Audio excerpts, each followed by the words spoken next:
مسیح میں آپ سب کی سلامتی ہو۔ زبور 52۔ خدا کا قہر اور فضل۔ میر مغنی کے لیے داؤد کا مشکل۔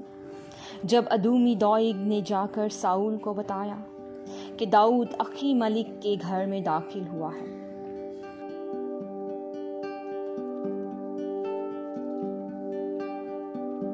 آئے زبردست، تو شرارت پر کیوں فخر کرتا ہے؟ خدا کی شفقت دائمی ہے، تیری زبان محض شرارت ایجاد کرتی ہے۔ آئے دغاباز، وہ تیز استرے کی مانند ہے، تو بدی کو نیکی سے زیادہ پسند کرتا ہے اور جھوٹ کو صداقت کی بات سے۔ آئے دغاباز زبان، تو مہلک باتوں کو پسند کرتی ہے۔ خدا بھی تجھے ہمیشہ کے لیے ہلاک کر ڈالے گا، وہ تجھے پکڑ کر تیرے خیمہ سے نکال پھینکے گا اور زندوں کی زمین سے تجھے اکھاڑ ڈالے گا۔ صادق بھی اس بات کو دیکھ کر ڈر جائیں گے اور اس پر ہنسیں گے کہ دیکھو، یہ وہی آدمی ہے جس نے خدا کو اپنی پناہ گاہ نہ بنایا بلکہ اپنے مال کی فراوانی پر بھروسہ کیا اور شرارت میں پکا ہو گیا۔ لیکن میں تو خدا کے گھر میں زیتون کے ہرے درخت کی مانند ہوں۔ میرا توکل ابدالآباد خدا کی شفقت پر ہے۔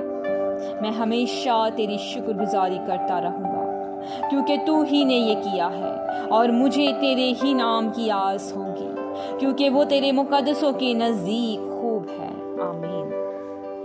زبان آپ کو برکت دے۔ 53۔ انسان کی بدخصلتی۔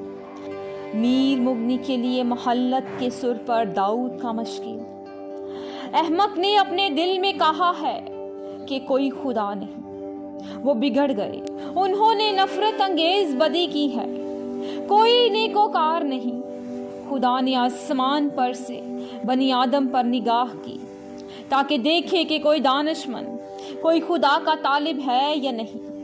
وہ سب کے سب بگڑ گئے، وہ باہم نجس ہو گئے، کوئی نیکوکار نہیں، ایک بھی نہیں۔ کیا ان سب بدکرداروں کو کچھ علم نہیں، جو میرے لوگوں کو ایسے کھاتے ہیں جیسے روٹی اور خدا کا نام نہیں لیتے؟ وہاں ان پر بڑا خوف چھا گیا، گو خوف کی کوئی بات نہ تھی، کیونکہ خدا نے ان کی ہڈیاں جو تیرے خلاف خیمہ زن تھے بکھیر دی۔ تو نے ان کو شرمندہ کر دیا، اس لیے کہ خدا نے ان کو رد کر دیا ہے۔ کاش کہ اسرائیل کی نجات سیون میں سے ہوتی۔ جب خدا اپنے لوگوں کو اسیری سے لوٹا لائے گا تو یعقوب خوش اور اسرائیل شادمان ہوگا۔ آمین۔ خداوند آپ کو برکت دے۔ زبور 54۔ دشمنوں سے حفاظت کی مناجات۔ میر مغنی کے لیے تاردار سازوں کے ساتھ داؤد کا مشکل۔ اس وقت کا جب زیفیون نے جا کر ساؤل سے کہا، کیا داؤد ہمارے ہاتھ چھپا ہوا نہیں؟ اے خدا، اپنے نام کے وسیلہ سے مجھے بچا اور اپنی قدرت سے میرا انصاف کر۔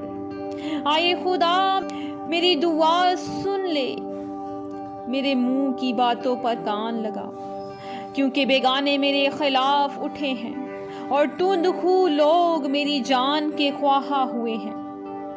انہوں نے خدا کو اپنے روبرو نہیں رکھا۔ دیکھو، خدا میرا مددگار ہے، خداوند میری جان کو سنبھالنے والوں میں ہے۔ وہ برائی کو میرے دشمنوں ہی پر لوٹا دے گا۔ تو اپنی سچائی کی روح سے ان کو فنا کر، میں تیرے حضور رضا کی قربانی چڑھاؤں گا۔ اے خداوند، میں تیرے نام کی شکر گزاری کروں گا، کیونکہ وہ خوب ہے، کیونکہ اس نے مجھے سب مصیبتوں سے چھڑایا ہے اور میری آنکھ نے میرے دشمنوں کو دیکھ لیا ہے۔ آمین۔ خداوند آپ کو برکت دے۔